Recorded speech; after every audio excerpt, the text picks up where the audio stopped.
Pero dentro de esta lucha por la defensa de las mujeres también hay abogados que han defendido los derechos de las trabajadoras en nuestro país. Y ese es el caso de Porfirio Martínez González, quien es licenciado en Derecho por la Facultad de Derecho de la UNAM.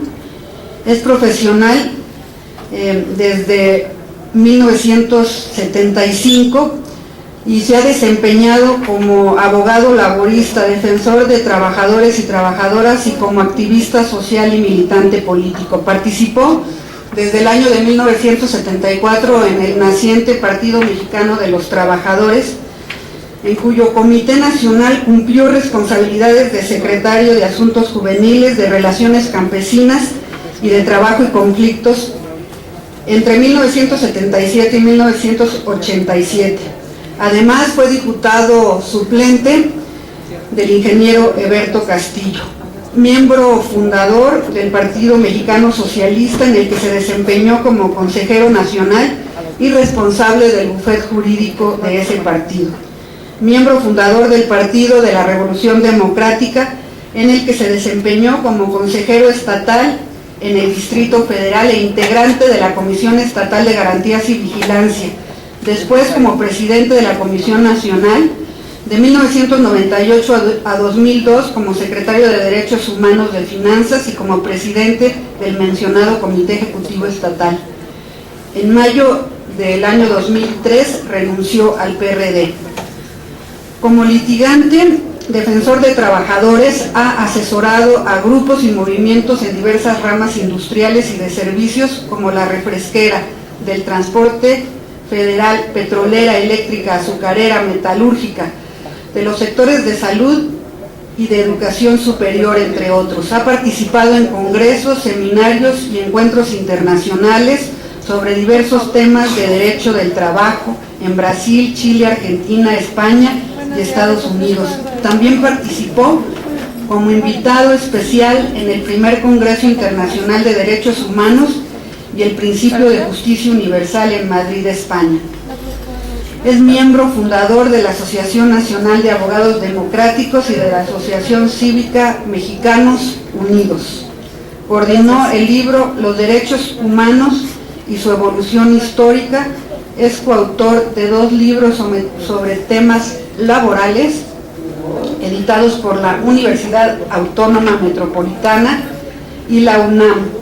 Recientemente ha publicado un libro que se llama ¿Y de quién es México? Le cedemos la palabra al licenciado Porfirio Martínez González. Es un tema que tiene que ver, que trastoca todo lo que es la economía nacional, pero no solamente eso, tiene que ver con la soberanía nacional y tiene que ver nada más con el futuro del país y el proyecto de nación.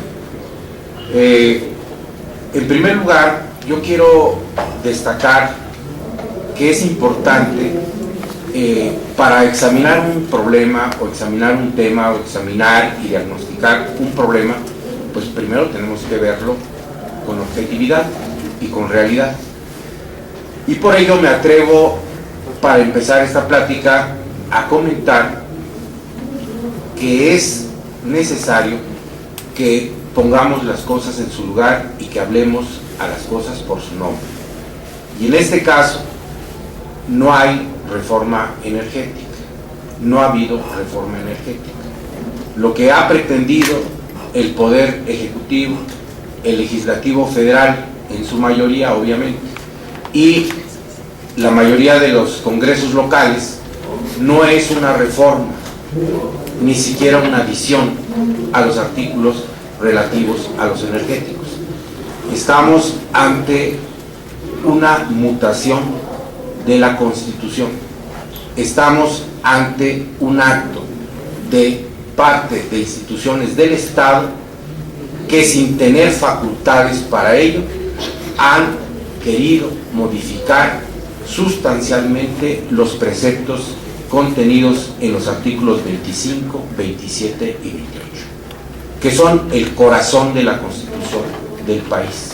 Son los artículos que establecen los derechos, que reconocen los derechos fundamentales de la nación sobre sus recursos más preciados: el agua, la tierra y la riqueza que subyace tanto en la tierra como en el mar y en los cuerpos de agua dentro del territorio nacional. Por ello, es importante, antes que nada, digo yo, poner las cosas en su justa dimensión y llamarlas por su nombre.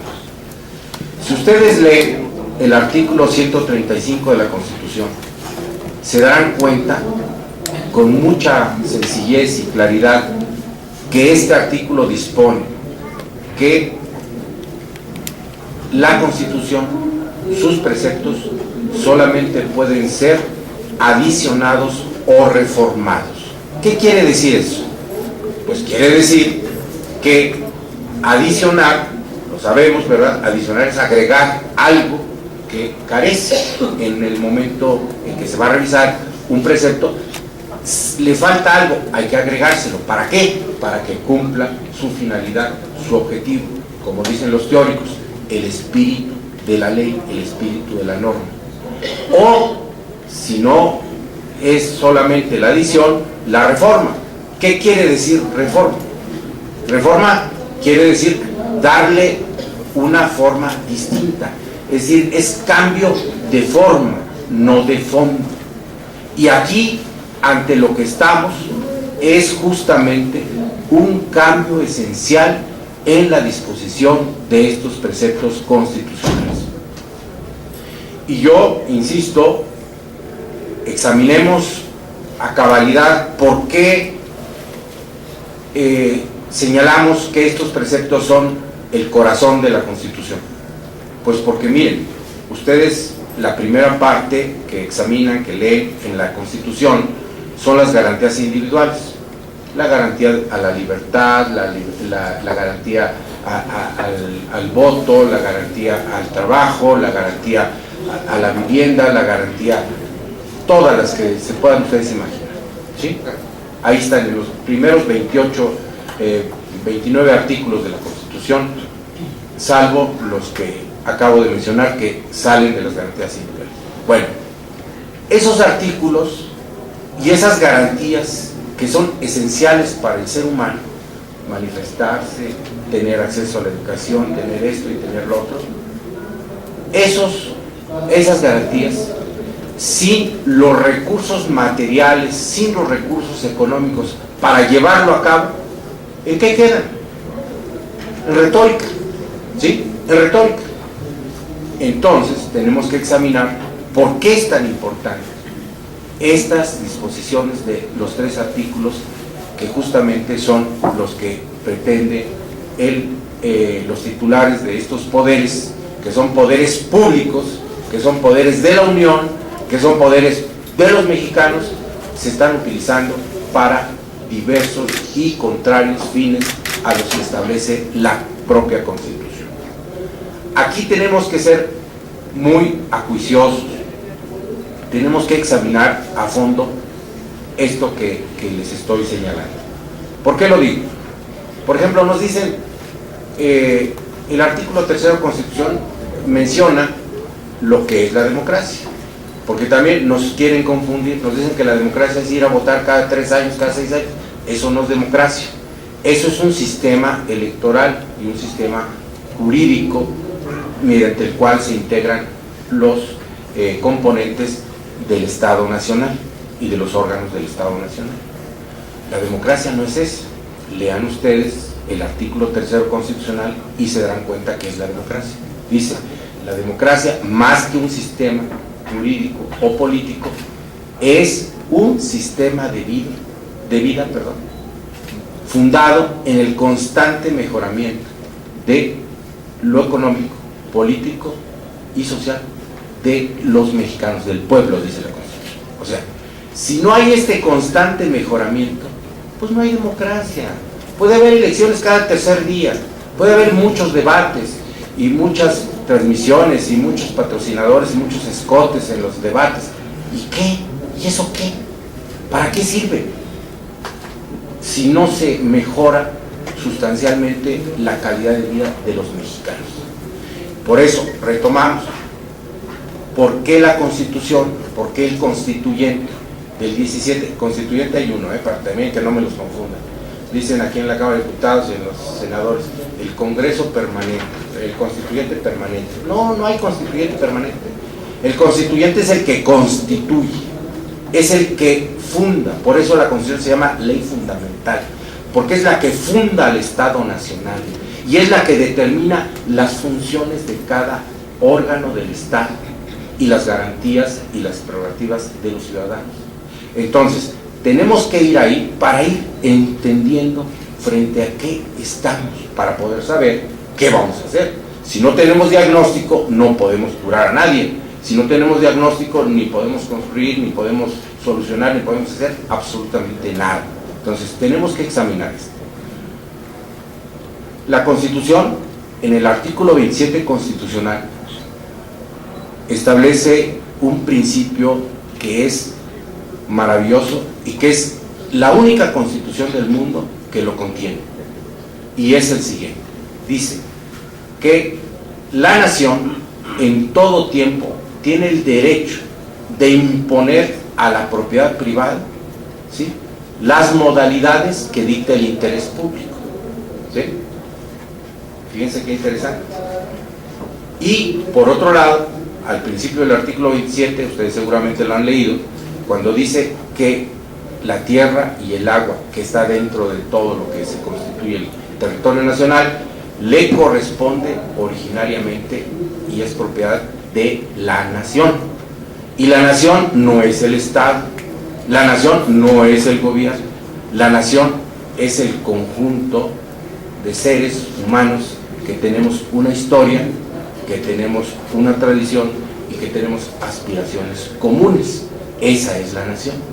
La nación somos los que estamos ahorita aquí reunidos y los que andan por ahí en la calle y todos los mexicanos que vivimos actualmente en el país, pero los que vivieron antes, que nos legaron esto, y los que van a venir después. Eso es la nación.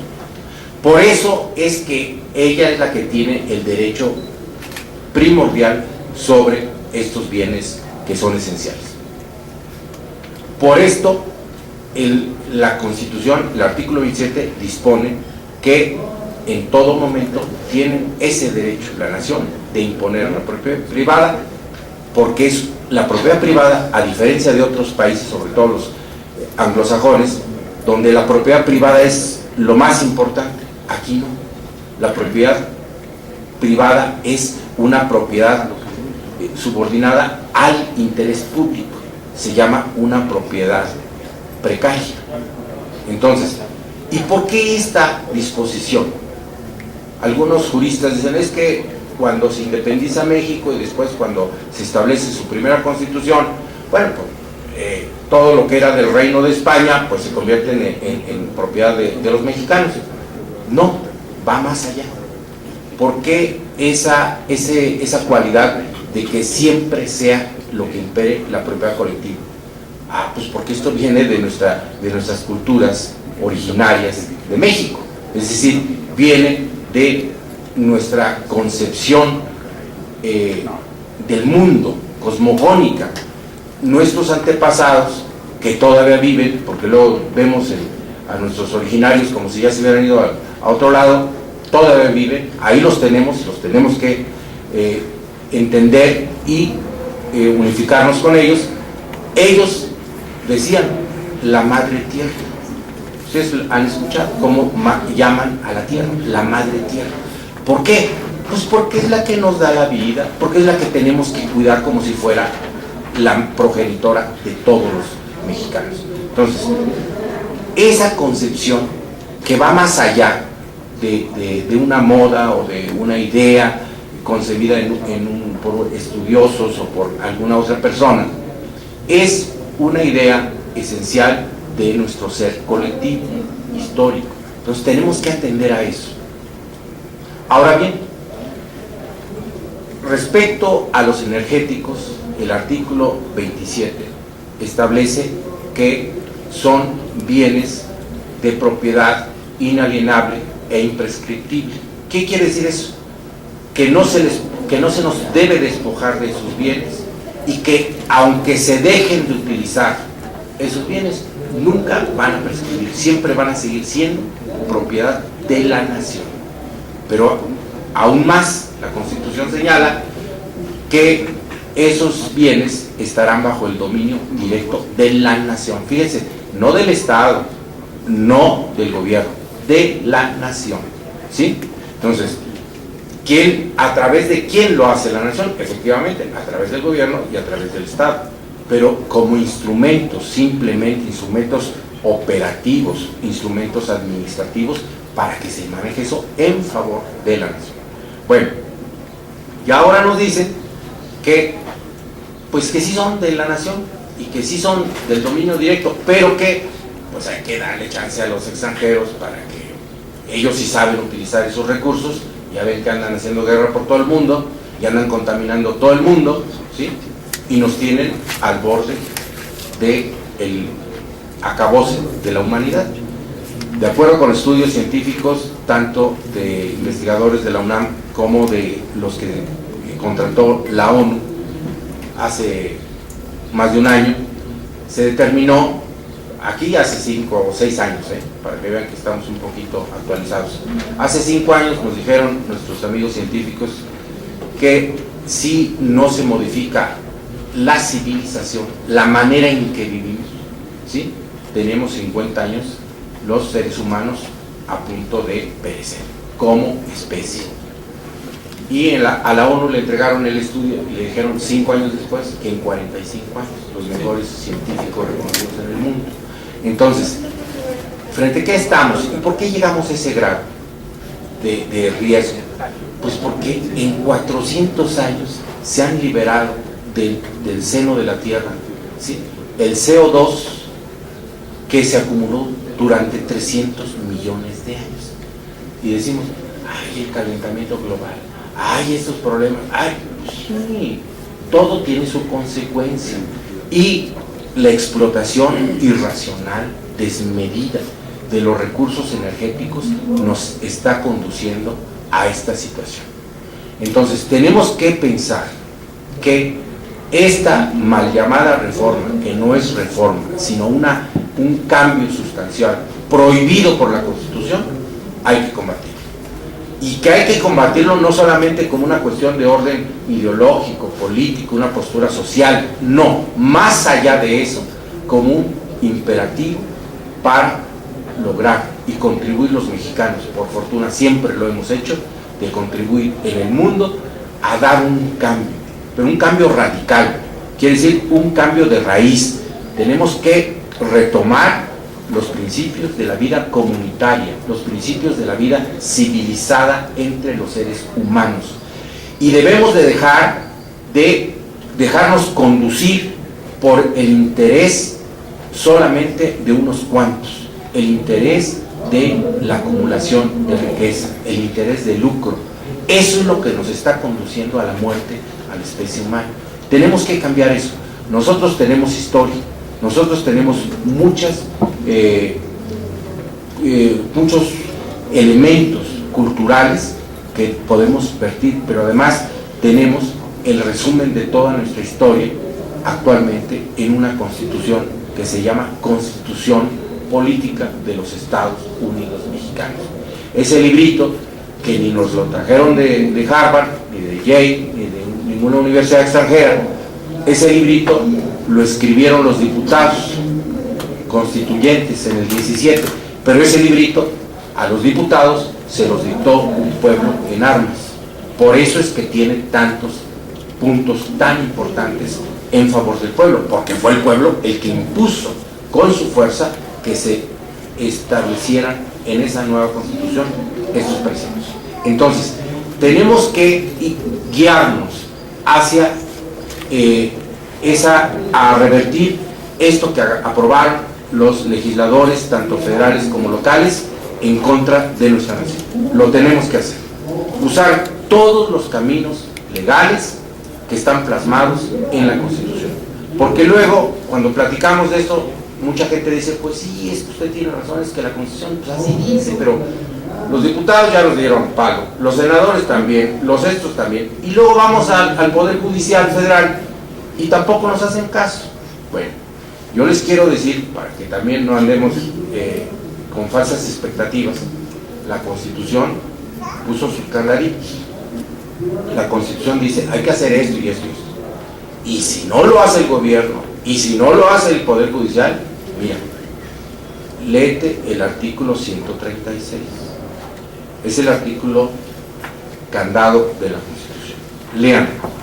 El artículo 136 de la Constitución dice que en el peor de los escenarios, en caso de una invasión o en caso de que se imponga un gobierno que sea contrario a los principios de esa Constitución, dice, con todas sus letras, para que no le busquemos por otro lado, tan luego como el pueblo obtenga, recobre su libertad, volverá a tener fuerza y se impondrá la Constitución.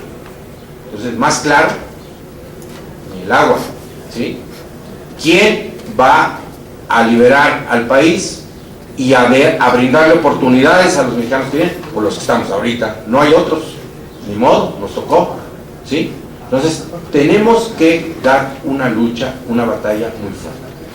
Nosotros, desde una organización cívica que tenemos, que se llama Mexicanos Unidos, estamos promoviendo, vamos a presentar en los próximos días, una demanda de amparo ante la Suprema Corte de Justicia de la Nación, justamente porque fíjense que mañosos, antes, hace algunos años, modificaron la ley de amparo para quitarle atribuciones al Poder Judicial de la Federación y que el Poder Judicial de la Federación, o sea, los jueces, los magistrados o los ministros, no pudiesen revisar los procesos legislativos mediante los cuales se modificaba la Constitución, ¿sí? Entonces dicen, no, el Poder Judicial no puede meter. Ah, no, entonces ¿quién? Cuando la propia Constitución dice que el Poder Judicial Federal es un órgano de control constitucional, es el que está encargado de que se cumpla la Constitución. Y los ministros, cuando protestan ante el Senado de la República, protestan guardar y hacer guardar la Constitución. Pues ahora les vamos a decir, hagan guardar el 135. Y si no se atreven a hacer guardar el 135, le seguimos al numerito, nos vamos al 136. Ya no vamos a esperar a que ellos nos hagan el favor de respetar la Constitución. Vamos sobre ese camino. Lamentablemente yo les quisiera decir, ¿saben qué? Que vamos a hacer un juicio y sale la sentencia, la van a acatar y todo el mundo feliz. No, sabemos que aquí hay intereses muy fuertes.